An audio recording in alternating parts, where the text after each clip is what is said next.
Isang simpleng trend pero bakit biglang umingay online? Nag-viral kasi si Bella Belen matapos makitang may jersey ni Andre Caracut sa isang airport shirt swap video.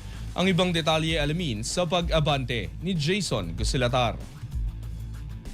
Umagaw ng atensyon si Bella Belen matapos mapabilang sa viral airport shirt swap trend at mas napansin nang siya ay may dala na jersey ni Andre Caracut. Sa mga kumalat na video, nakisabay ang Belen sa light-hearted na palitan ng damit kasama ang kanyang teammates mula sa Capital One Solar Energy Solar Spikers, sina Pauline Gaston, Leila Cruz at Pia Abu. Isang eksenang agad naging sentro ng usapan, ang pag-abot kay Belen ng number 14 jersey ng Rain or Shine Elasto Painters, ang numerong ginagamit ni Caracut.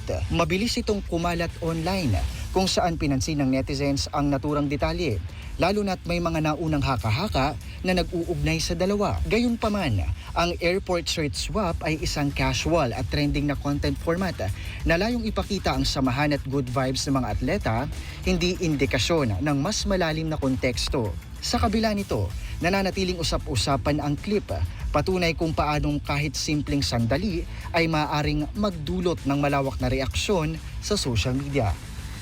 Ako si Jason Gusilatar, Abante.